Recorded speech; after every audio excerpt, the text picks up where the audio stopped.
बिस्मिल्लाहिर्रहमानिर्रहीम। आज हम बना रहे हैं टमाटर की चटनी। इसके लिए जो इंग्रेडिएंट हमें चाहिए उसके लिए 5 to 6 मीडियम साइज सही राइप टमाटर होने चाहिए और 3 to 4 green chillies, 2 stems of mint leaves,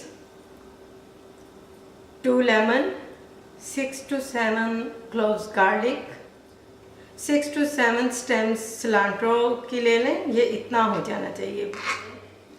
1 teaspoon vinegar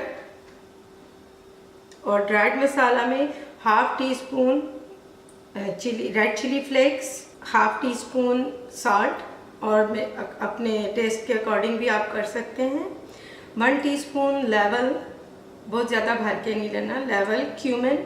सारी चीज़ें बिग चंक्स में काट लें, बहुत ज़्यादा फाइन करने की ज़रूरत नहीं है और इसको आप फूड प्रोसेसर में ऐड करती जाए।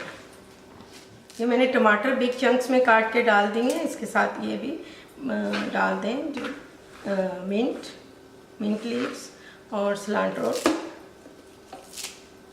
ये ज़रूरी नहीं बहुत छोटे पीसेस हों, इसी तरह डाल दें। तो गार्लिक, ग्रीन चिलीज, इसके साथ ही आप 2 लेमन का आपने रस डालना है, 1 टीस्पून विनेगर और इसके साथ जो ड्राइड चीज़ें थी वो भी आप ऐड करते जाएं। ये 1 टीस्पून लेवल क्यूमिन सीड्स, इसको मैं भून लेती होती हूँ। Half teaspoon salt, half teaspoon red chilli flakes. इन सब को ऐड करने के बाद आप इनको मोटा मोटा इसके फूड प्रोसेसर में आप इसको क्रश कर।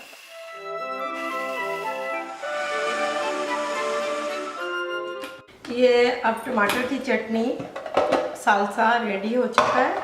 इसको आप चेक कर लें, इसका ये टेक्सचर आता है। इसमें टमाटर आप अगर ज़्यादा भी डालना चाहें तो भी कोई हर्ज नहीं है, अच्छा लगता है।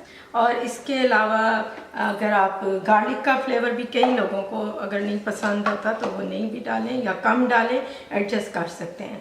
चलें अब हम इसको डिश आउट करते हैं। ये हमारी टमाटर की चटनी तैयार है। इसको हम अपनी बाकी जो मैंने अपने चैनल पे चटनियाँ बनाई हैं उसके साथ ये एज अ कॉम्बिनेशन आप पेश कर सकती हैं, आप सर्व कर सकती हैं। मिंट और इमली की जो चटनियाँ मैंने बनाई हैं उनके लिंक मैं नीचे डिस्क्रिप्शन बॉक्स में लिस्ट कर दूँगी, आप वो भी देख सकती हैं।